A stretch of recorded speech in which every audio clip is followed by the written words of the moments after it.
Variansın ölçülməsində qalmışdı. Varians nə üçün istifadə olunur yoldaşlar? Birinci məsələ odur ki, varians bir neçə dənə fərqli hesablamanın, yəni belə further proseslər var da, bundan qarşıdakı məsələlər var ki, onların hesablanmasında bizə köməkçi bir ara nöqtədir, bir metrikdir. Amma varians özü özlüyündə zaten kifayət qədər çox məlumat daşıyan bir rəqəmdir. Varians dedikdə nə ağla gəlməlidir? Varians o deməkdir ki, bax, normal bu gördüyümüz paylanmadakı data normal paylanmadır. Bu normal paylanma adətən, yəni simmetrik bir normal paylanma olur. İnşallah biz bundan qarşıdakı dərsdə, bundan sonraki dərslərdə, 3-cü, 4-cü dərsdə biz distributionlar keçirəcəyik və orada bunlar barəsində daha çox danışacağıq. Amma məsələ burasındadır ki, normal paylanmanın bir dənə tən ortası olur, hansı ki, əgər bu simmetrikdirsə, bu onun həm modası, həm medianı, həm də minidir. Gəlin, bax, elə buna baxaq. Mən burada hara getdim olsun. Okay. Bax, görürsünüz, deyək ki, bu insanların boy ortalamasıdır, məsələn. Bu 1.79-dur da, Azərbaycanda ən çox hansına rast gəlir? 1.79-dur. Bundan sağa doğru getdikcə, bax, azalır. Məsəl üçün, 2 metr nə qədərdirsə, bu insan 2 metrdən yuxarı Azərbaycanda nə qədər adam var ki? Olsun 1%. 0,1% insan kimisi. Yaxud da bu olsun 1.30-dan aşağı. 1.30-dan aşağı nə qədər insan var? Uşaqları saymıyoruz. İndi biz ümumi insanları sayırıq. Yəni 18 yaşından yuxarı olan kəsləri. Burada bəzi məsələlər var. Skinnes və kurtozis var. Onlardan danışacağıq. Bugün əsas bizim skopumuz, bizim əsas əhatə dairəmiz olacaq outlayerlərin tapılması, z-score, kovariansla korrelyasiya. İndi bilməm nə qədər uzun çəkəcək, amma mümkün qədər ətraflı izah eləməyə çalışacağım və sizə sample'ları da göstərməyə çalışacağım. Yoldaşlar, ümumiyyətlə bizdə z-score anlayışı deyilən bir şey var. Bu z-score nə işə yarayır? Z-score bizə imkan verir ki, biz datamızın hansı formada paylandığına biraz nəzarət eləyə bilək, baxa bilək. Təbii ki, bu normal paylanmalı datasetlər üçündür. Adətən, çünki bizdə yeni paylanma hissəsinə gələcəyik, amma ki, adətən bu normal paylanma üçün tətbiq olunur.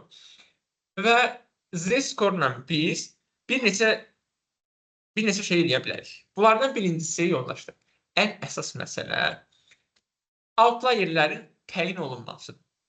Bir digər isə standartlaşdırma məsələsidir.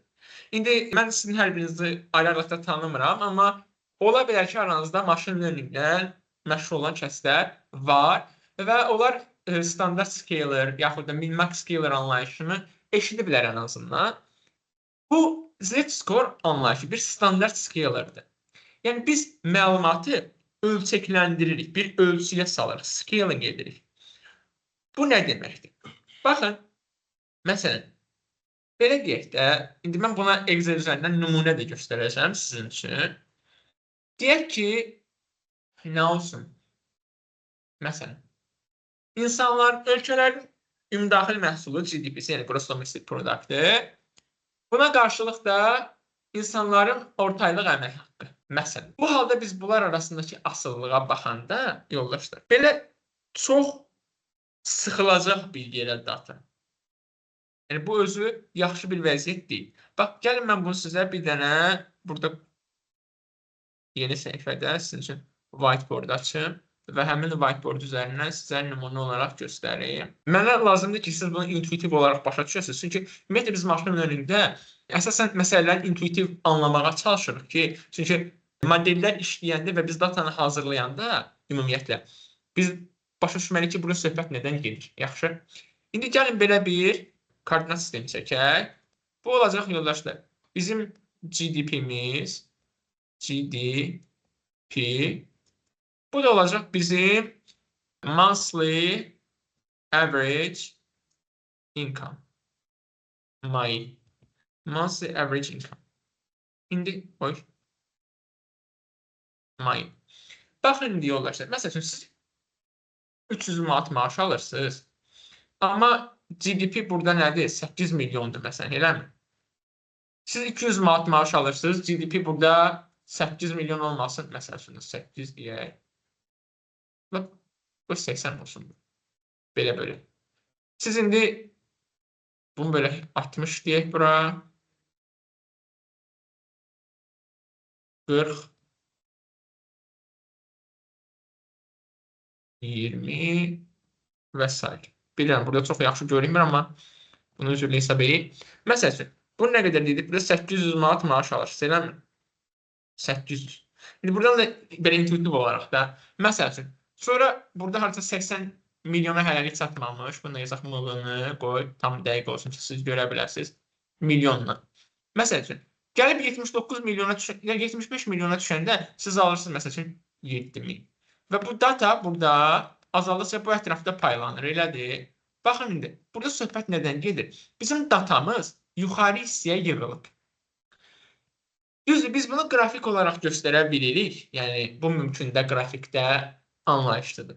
Sadəcə olaraq, məsələ burasındadır ki, bu iki data arasında disproporsionallıq var. Yəni, bir uyğunlaşmama var. Biri milyonlarla göstərilir, biri isə sadəcə ədədlərlə göstərilir.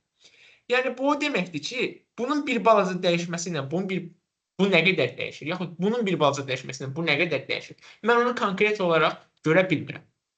Bu səbəbdən Z-skoru hesablayırıq. Z-skor da necə hesablanır yoldaşlar? X-dən çıxırıq, X-in ortasını, yəni riyazi gözləməsini, onu da bölürük standart yayınmaya. Standart yayınmaya. Yaxşı. Və standart yayınma.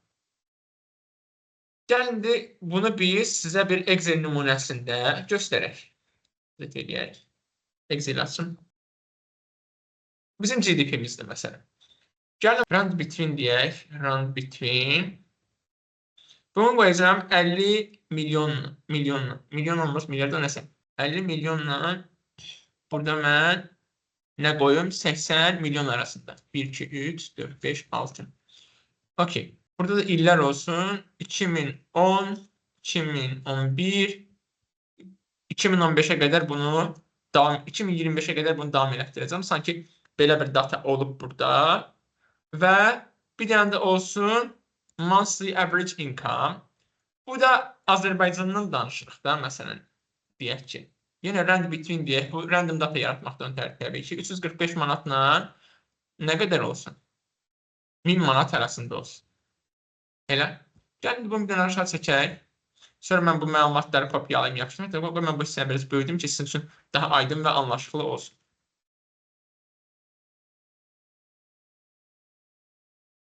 Okey. Bunu yapışdırdıq. Rəqəm olaraq düşdü də, hə. İndi mən bir dənə nə eləyəcəm? Gələcəm, bunu bir dənə sortirovka eləyəcəm. Çünki istəyirəm ki, smallest to largest. Çünki istəyirəm ki, hər il güya artıb da mənim həm GDP-im, həm aylıq gəlirim. Okey. İndi gəlin belə bir şeylə. Gəlin biz bunu vizuallaşdıraq. Görək burada nə baş verir. Insert-dan gəlirik recommended charts-a və iki data arasındakı asıllığı bizə scatter plot göstərməyə imkan verir. Gördüyümüz kimi, bax, burada nə baş verir? Qrafik kənar bir hissəyə yığılıb və əslində bu çox da xoşa gələn bir hal deyil. Həm də baxın, burada milyonlardır, burada isə sadəcə kiçik rəqəmlərdir. Biz ümumiyyətlə maşın learningdə də deyirik ki, yəni təkcə standartlaşdırma bizim vizualı yaxşı görüb başa düşməyimiz üçün də deyil. Modellər öyrənəndə əgər ki, bunlar arasındakı məsafələr, yəni nöqtələr arasındakı məsafələr çox böyükdürsə, yaxud da çox kiçikdirsə, bu halda biz standartlaşdırmaya ehtiyac duyuruq və dedik ki, həmin bu standart scaling, yaxud da başqa sözünü desək, Z-score bizə imkan verir ki, biz datanı unit free hala salaq. Çünki bax, bu milyondur, bu isə tək bir rəqəmdir. Bunu mən unit free hala salaram, yəni ki, unit dediyimiz bunun, məsələn, kilogram bir unitdir. Nə bilim, metr bir unitdir, yəni ölçü vahid.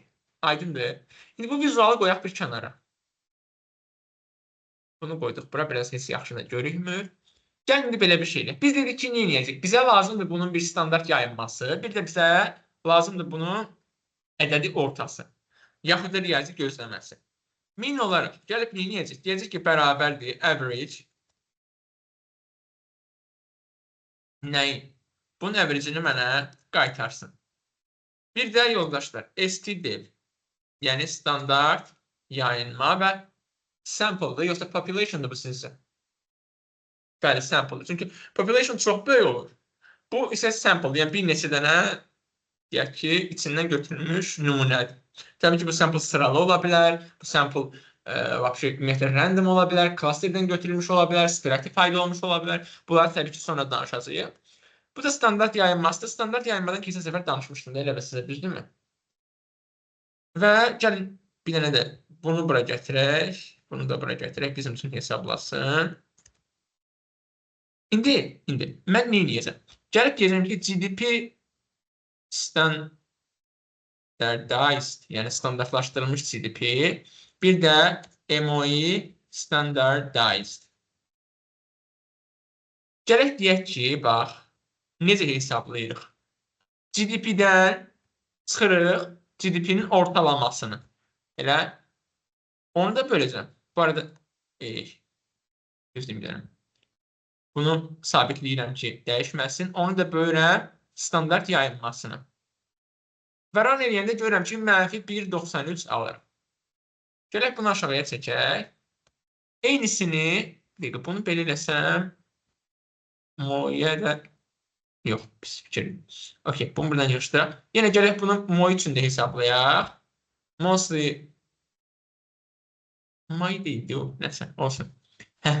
Okey, bundan çıxacaq bunun ortalamasını, böləcəyi standart yayınmasını. Şimdi gəlin bunu vizuallaşdıraq. Bax, bu qrafiki qoyuram bura. Bunu da gəlib vizuallaşdırırım. Insert, recommended charts, all charts, Skaterhanı, burada da eləmi? Mən bu lazım. Baxın indi. Bu belə. Qoy bunu da buradan yığışdırım. Bunu da bir balaca dəyişəcəm. Və insert. Okey, əla. Baxın, indi bu mənim standartlaşdırılmış datamdır. Bu isə mənim sağdakı isə standartlaşdırılmamış datamdır. Yəni bu. Baxın, mən burada data arasındakı əlaqələri və asılılığı daha yaxşı görə bilirəm. Nəinki burada. Başa düşdünüz? Və burada məsafələr artıq daha aydındır. Model də bunu daha yaxşı öyrənə biləcək. Ona görə normallaşdırılmış və standartlaşdırılmış data hər zaman machine learning modelləri üçün yaxşıdır və vacibdir. İndi biz burada nə görürük? Biz burada görürük ki, nələr var burada məsəl üçün? -2-dən -1.5-ə qədər bu paylanıb, yaxud da -1.5-dən 2-yə qədər fərq etməz. Gəlin biz burada belə bir şeydik. Biz burada GDP-ni yoldaşlar bu hal üçündə salaq 20-yə. Görün nə baş edəcək. Burada bir outlier yaranacaq. Outlier. Hətta yəni bunu nasıl biz artıraq, çox böyük bir rəqəm qoyaq. Nə baş edildi? Bu səfər də sağa doğru meyilləndi və bunu bu tərəfə çəkəndə, hepsi gözləyin, bu moyunu çəkək bu kənara. Artıq 4-ə yaxınlaşan, 3-ü keçən bir bizdə Z skor var. İndi gəlin qayıdaq biz öz vizualımıza, datamıza. Burada məsələ nədən ibarətdir? Bunu niyə elədik?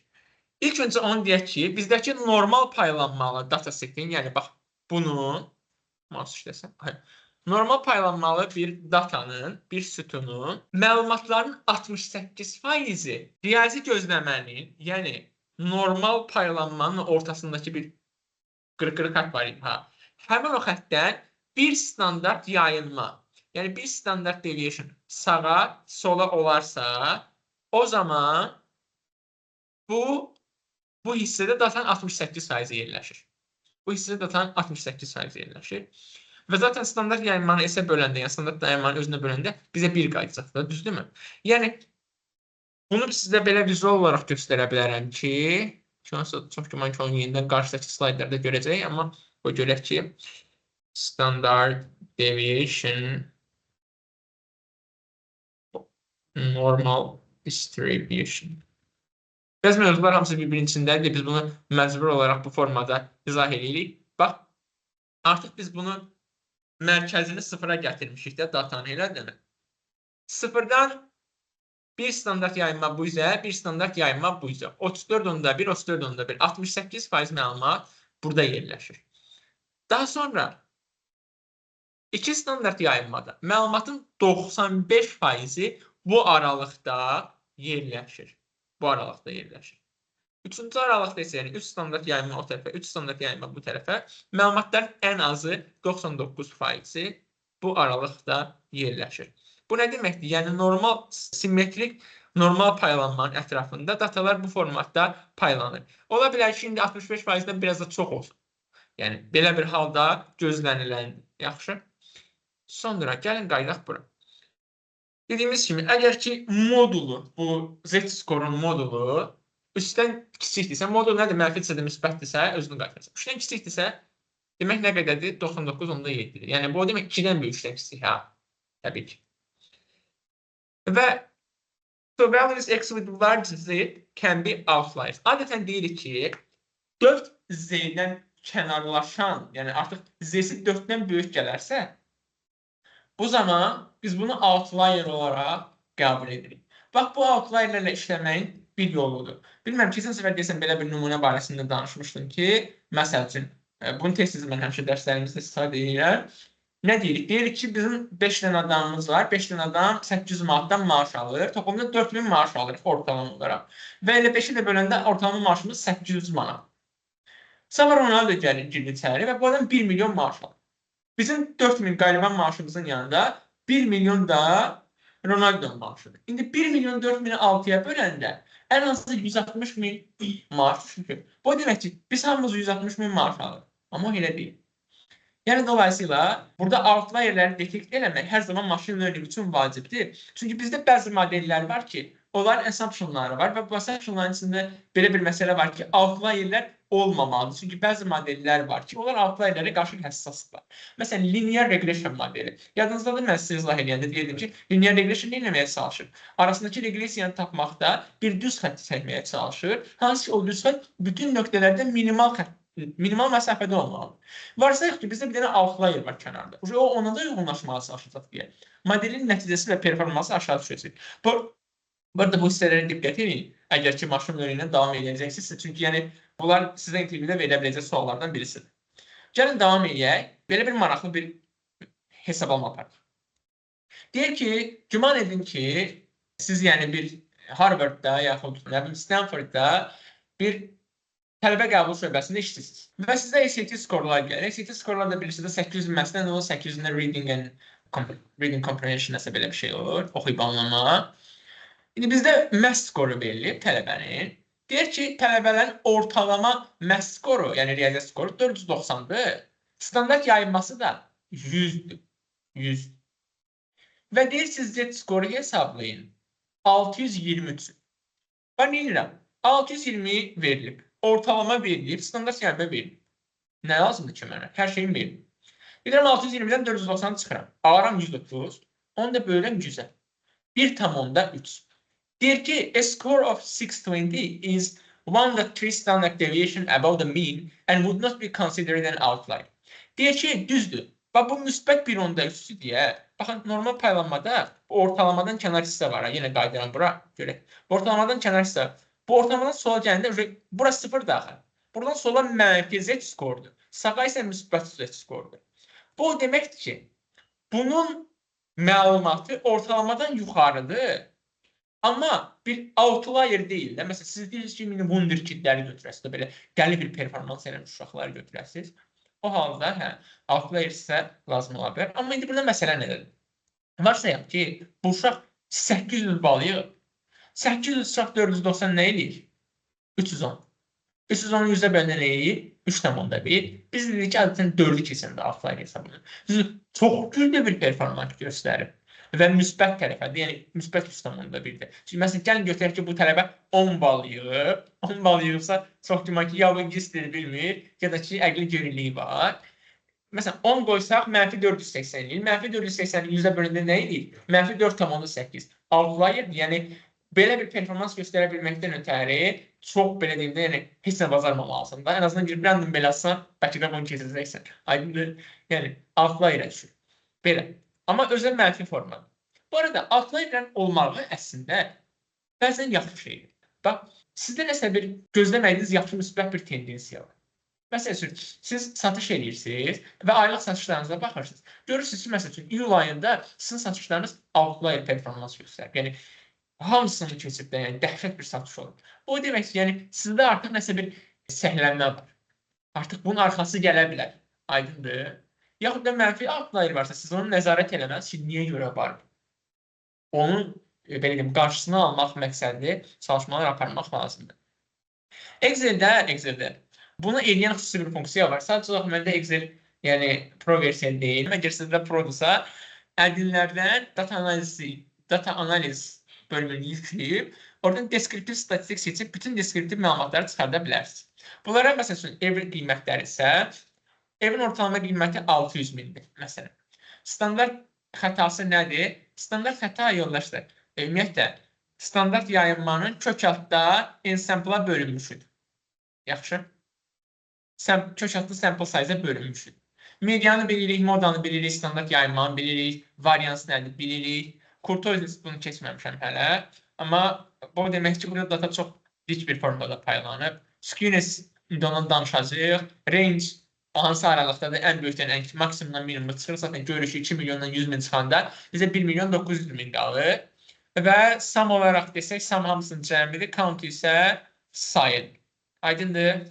Gəlin buradan davam edək.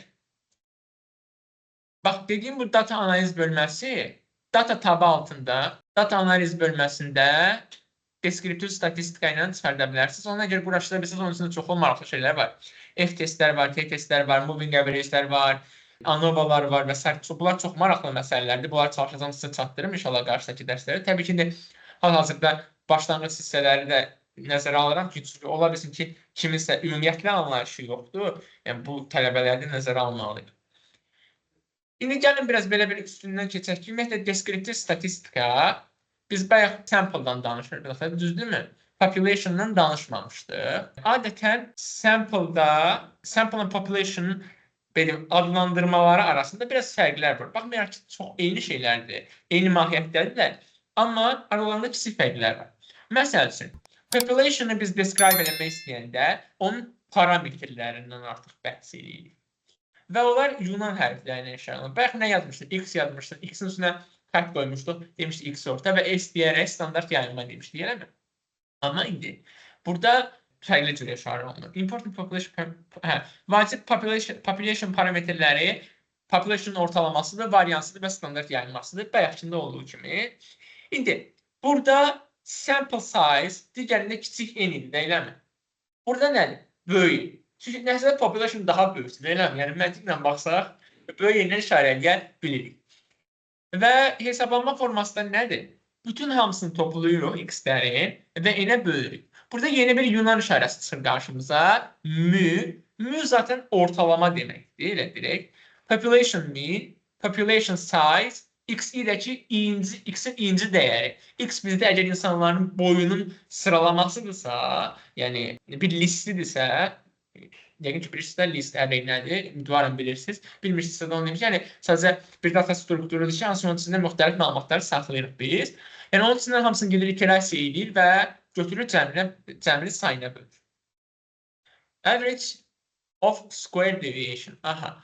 Bəs standart variansı necə tapırıq? Variansı da tapanda standart yayınmada sample üçün istifadə elədiyimiz formada sadəcə olaraq x-in hər hansı inci dəyərindən gedirik, population ortalamasını çıxırıq, kvadrata yüksəldirik və n-ə bölürük. Bilməm, xatırlayırsınızsa əgər, burada biz nə üçün kvadrata yüksəldirdik, niyə görə toplayıb sayına bölmürdük? Çünki biri müsbət, biri mənfi olanda bunlar istərseniz bir-birini sıfırlayır və dolayısıyla biz sıfıra daha yaxın bir nəticə alır. Kesin də itlər üzərində nümunə göstərmişim, xatırlayırsınız? Aha. Və eyni formada, əgər bu bunun variansıdırsa, bunun standart yayınması nə olacaq? Standart yayınma variansının kök altı olacaq. Əlasız, həşnasız. İndi, gəlin, baxaq, biz burada parametrləri və statistikləri. Dedik ki, sample-da adlanır statistiklər, population-da adlanır parametrlər. Population ortalaması mü hərfinə işarə olunur, amma sample statistikin ortalaması x orta, yəni x hərfinə. Varians burada sigma işarəsi ilə ifadə olunur. Sample-da böyük S kvadratı ilə. Standart yayılma sigmanın özü ilə sample-da S hərfi ilə. Yəni, olursa sadədir, eyni məntiqdir. Sadəcə, burada kiçik bircə dənə fərq var. Mən onu göstərmək istəyirəm sizə. Biz yenə qaydaq bura, bizdə memo at var. Bir dənə ortalamanı hesablayanda yoldaşlar, biz bir şey diqqət eləməliyik. Bu çox vacibdir, bu qayıtsın bu. Kimsə xatırlayır? Bir şey demişdim ki, sample ortalamasını tapmaqla population ortalamasını tapmaq arasında bir fərq var. Xatırlayanız var? Gəlin görək. Okey, yoldaşlar. Baxın, X kimsə demək istəyirsə deyə bilər bu arada. Saydan bir çıxırdıq. Əhsən, doğrudur. X orta bərabərdir.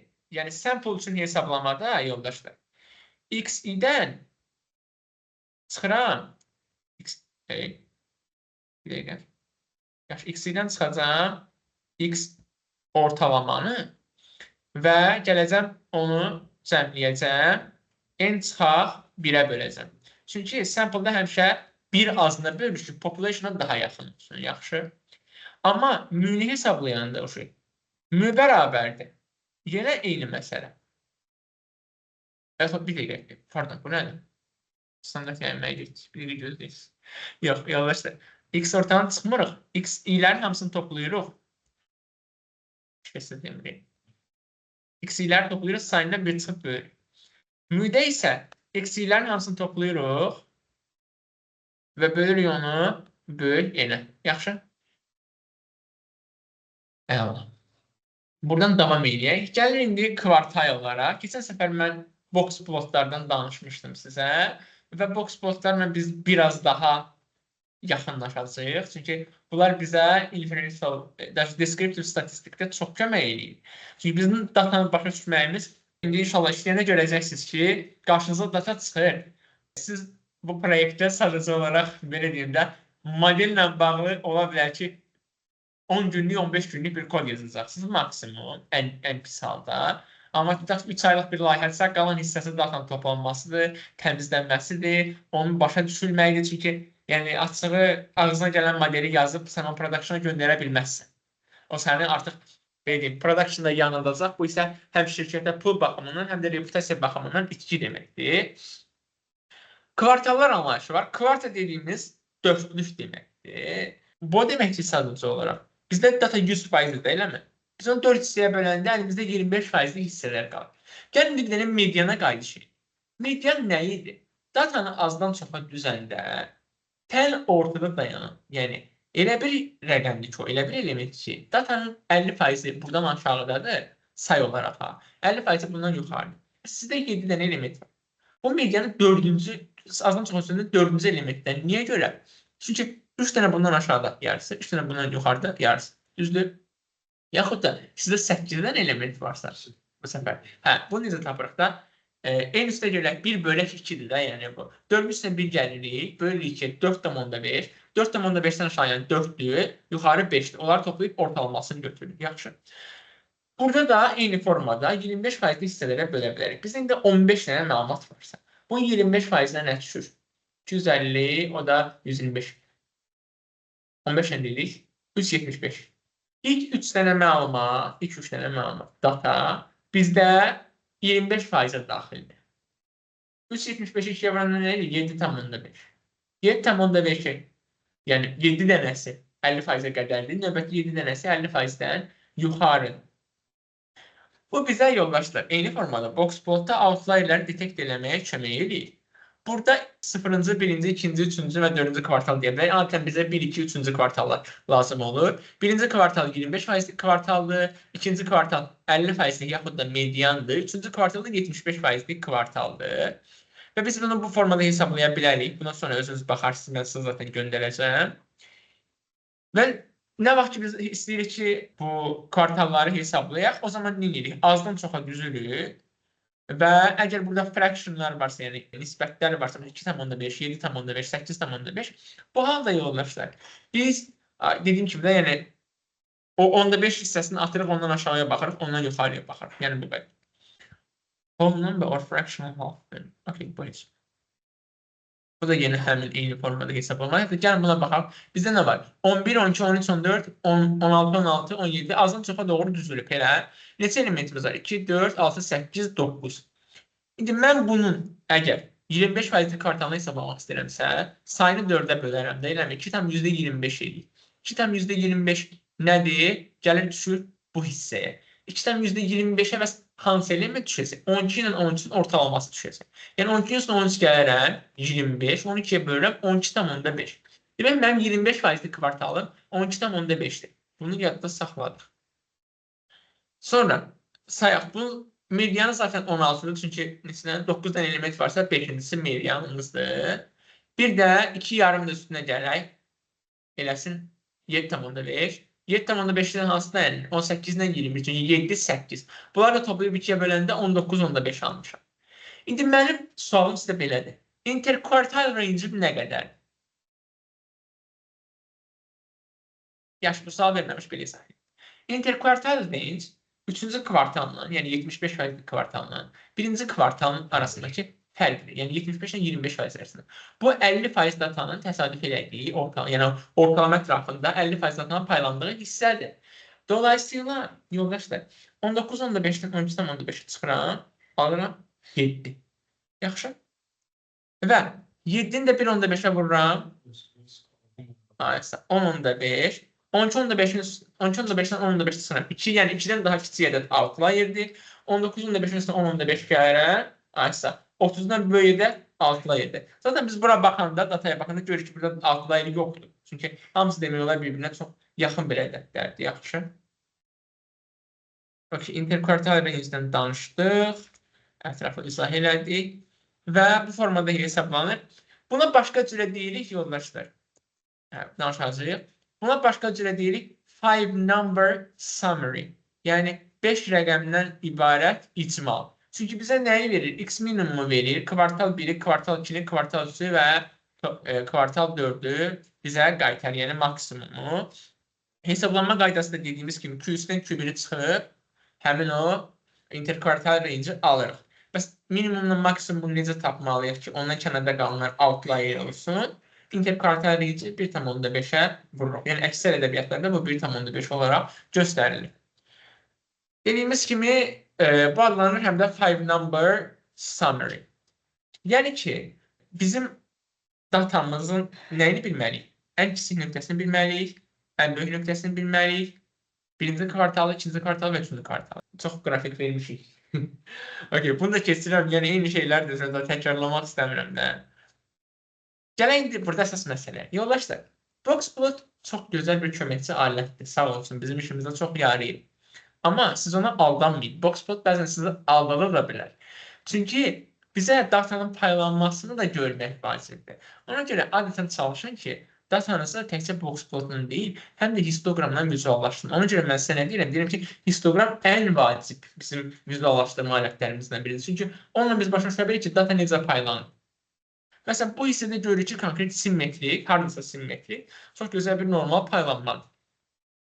Bunlara isə çox da normal bir paylanma deyə bilməyəcək. Düzdür, baxanda normal paylanmaya oxşuyur, amma tam da normal paylanmadır deyə bilməyəcək. Danışaq indi skewness-dən. Yoldaşlar, bu skewness çox maraqlı bir məsələdir. Çünki adətən normal paylanmalı datalar heç də hər zaman simmetrik olmur. Bunlar left skew və yaxud da right skew olur. İngilis dilindən yəqin ki, left and right bilirsiniz. Sol və sağ eğilimli deyirik buna. Skew yəni onun quyruğu tərəfdir. Onun quyruğu hansı tərəfəsə. Gəlin bir dənə baxaq. Bax, bir dənə məntiqlə sadəcə başa düşmək istəyirəm. Bu hissəyə daha az data düşüb də, eləmi? Məlumatın böyüdüyü hissədə data daha çox. Burada isə məlumatın az olduğu, yəni məsəl üçün yaşdırsa, yaşın daha az olduğu yerdə sample daha çoxdur. Nəinki yaşın artdığı hissədə, elə. İndi, bax, gəlin varsayaq ki, bu X oxları Gürcüstanda, Norveçdə və Somalidə, Gürcüstan, Norveç və Somalidə yaşlardır. Əhalinin population yaş paylanmasıdır. Sizcə bunlardan hansı qrafika uyğun gəlir?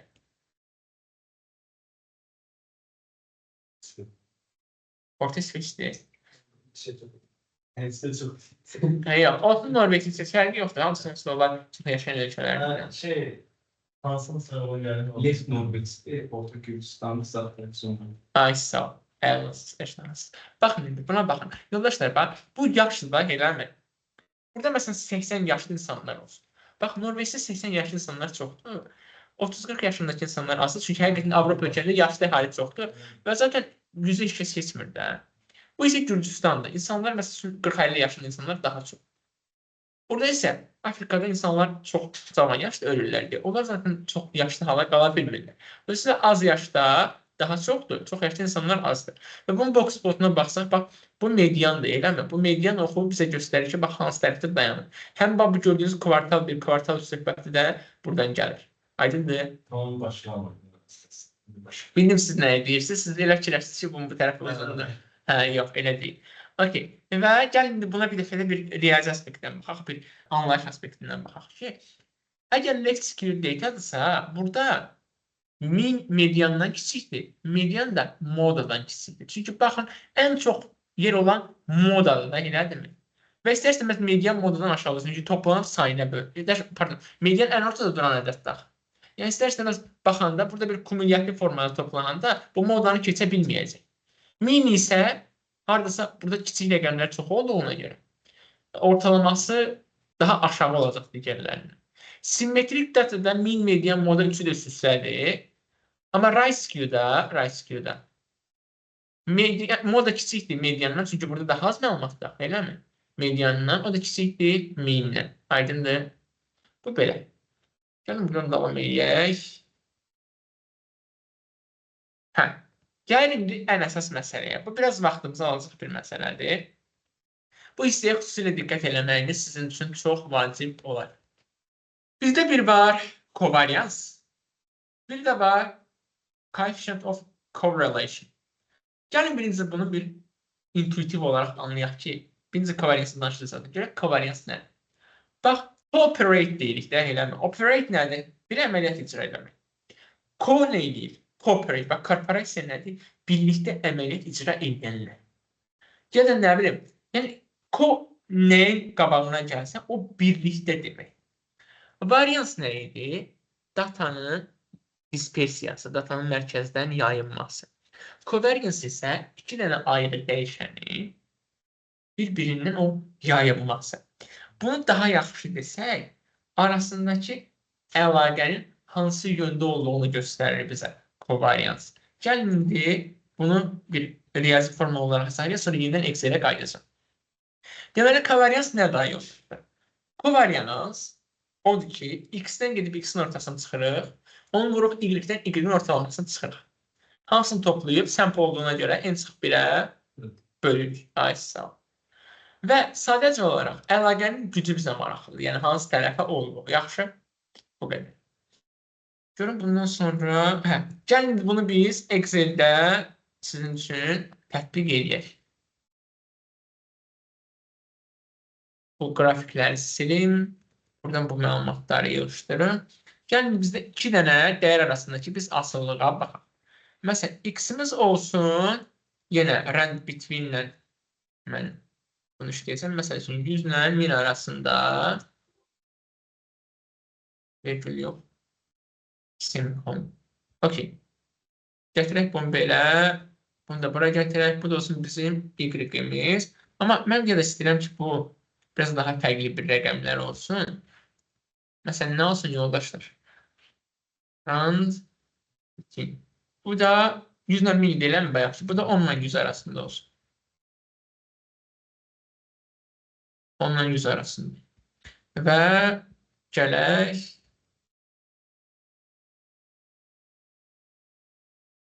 Bunları kopyalayaq və yapışdıraq. Deyək ki, rəqəm olsun və hamısını da ortalayaq səliqəli görsənsində.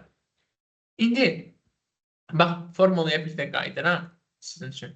Nə deyir? Deyir ki, x-in hər birindən x-in ortalamasını çıx, y-in hər birindən y-in ortalamasını çıx. Elə? Gəlin görək. Gəlin bunların ortalamasını tapaq.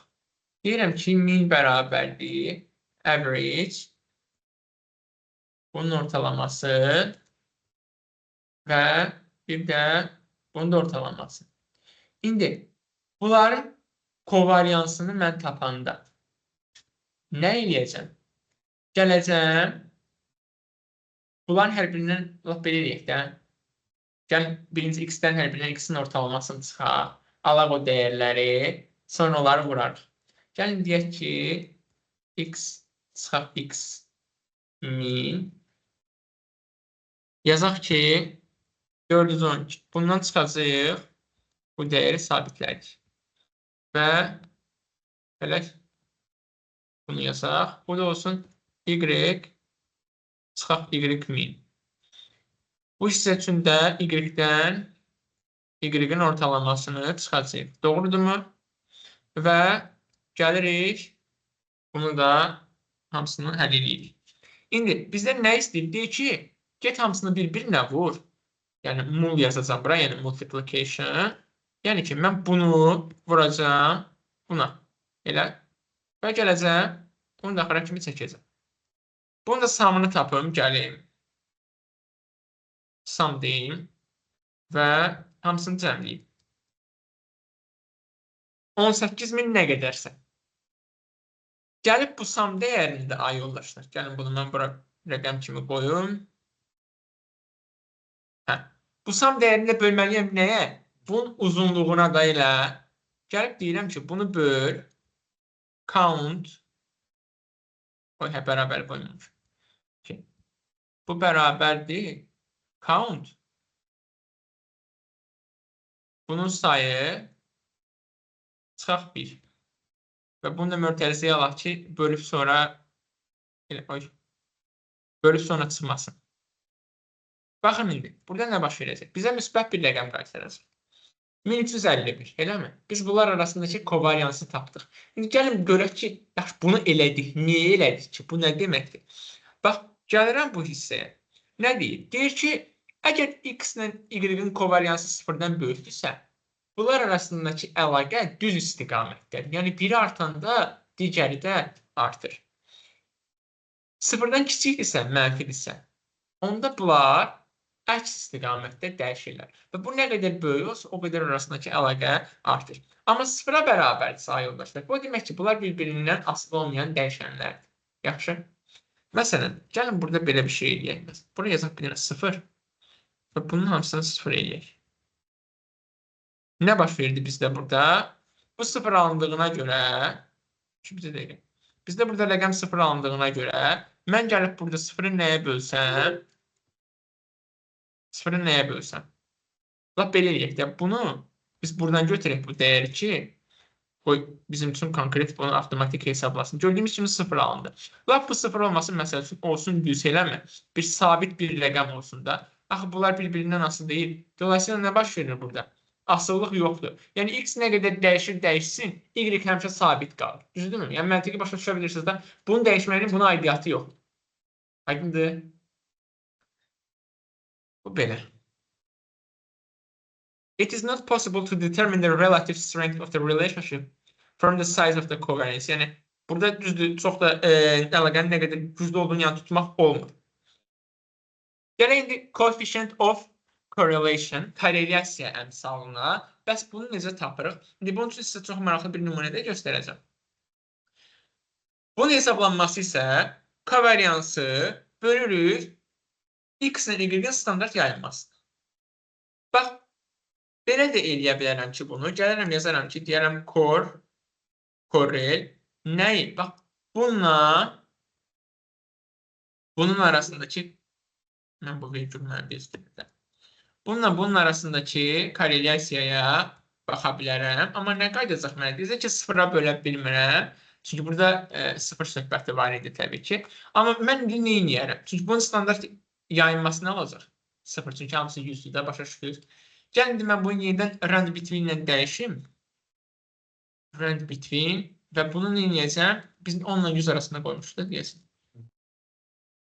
Gəlin, bunu qaytaraq da var. Gördüyünüz kimi, bunlar arasında müəyyən bir asıllıq əlaqəsi yarandı. Bu formada da eləyə bilərəm. Bir də ki, zaten mənim burada kovariyansım var da, elədir. Gəlin, elə biz bunların STDV-ni də hesablayaq. Deyirəm ki, STDV S-lə. Gəl x-ləri hesabla. Bir də bunu, orada random söhbətinə görə indi bu tez-tez dəyişəcək. Qoy bunu kopyalayaq. Bu formada yapışdıraq bura rəqəm olaraq.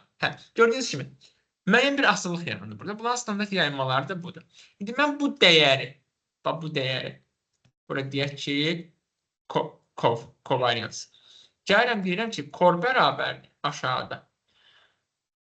Bu bölək nə? Bunun standart yayınması vuraq, bunun standart yayınması.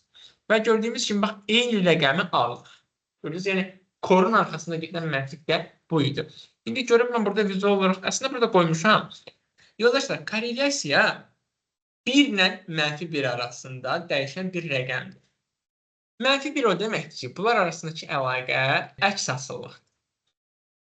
-1 o deməkdir ki, arasındakı əlaqə düz asıllıqdır. 0 o demək ki, arasında əlaqə yoxdur. Və bu şəkildə diqqət edin bir dənə. Məsələn, burada konkret çox güclü bir düz asıllıq var. X artanda, yəni bağırır ki, Y də artır. Amma 0,8 onda bu əmsal. Baxın, artıq burada bir dispersiya yaranır. Yəni ki, X-dən 0,8 qədər asılıdır Y. Məlumat nə qədər çox dağılarsa, bir o qədər burada asıllıq azalır. Və bu bucaqdan asılı olmayaraq hansı formadır? Əgər burada bir düz asıllıq varsa, bir düz xəttdə asıllıq varsa, bunun korrelyasiyası bizə 1 yaxud -1 qaytaracaq. Yəni, çox güclü bir asıllıq qaytaracaq. Amma bu aşağıdakı samplelara baxaq.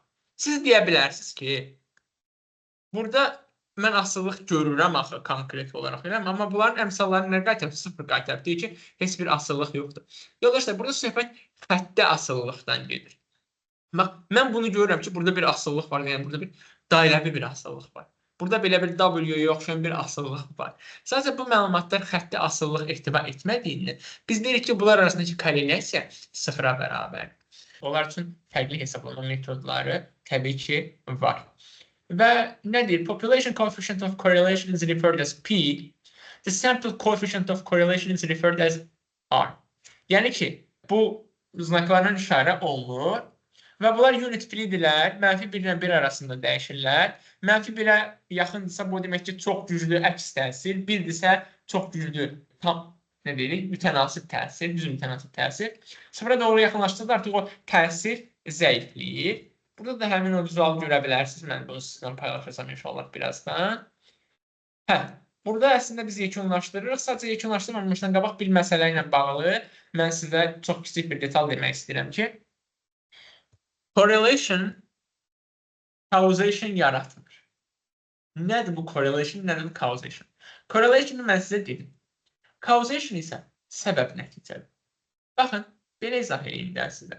Məsələn, marojna satımı ilə marojna satılması ilə havanın istilənməsi arasında bir düz əlaqə var da, eləmi? Amma marojnanın çoxulu almaq havanı isitmir axı. Düzdür? Yəni, belə bir məsələ. Yaxud da hər səhər xoruzlar banlayır. Amma sabah xoruz olmasa, bütün xoruzları kəsib yesək, nə olacaq? Yenə səhər açılacaq. Yəni, əgər xoruz olmasa səhər açılacaqsa, demək, correlation, causation yaratmır. Əlaqə var, düzdür. Amma deyə bilmərik ki, bu mütləq bundan əlaqədardır. İndi düzdür, havanın isinməsi marojna alışını artırır. Burada o səbəbi görə bilirik. Amma ki, yəni... Marojnanın alınması da mümkün çalqısı. Aysa. Yəni, düzdür, biri o birisindən necəsə təsir göstərə bilir bir şəkildə. Amma ki, bu deməkdir ki, mütləq bunlar arasında bir səbəb nəticə var. Olmayacaq. Növbəti dərsinə keçəcəyik. Buradakı yoldaşlara məsləhətim odur ki, deyir, show indi başlayır. Yəni, növbəti dərsdən artıq daha aktiv bir formada iştirak edin. Çünki növbəti dərsdən probability keçəcəyik. Ehtimal və ehtimallar, ümumiyyətlə, machine learning və istəyir data analitikası olsun, istəyir machine learning olsun, istəyir model validation olsun ki, bunlar data environmentində, data ekosistemində çox güclü pozisiyalardır. Bu pozisiyalar üçün probability halı və su qədər vacib bir məsələdir. Gəlsin, mən Mən maraqlı. həqiqətən maraqlı. İnşallah görəcəksiniz özünüzdə.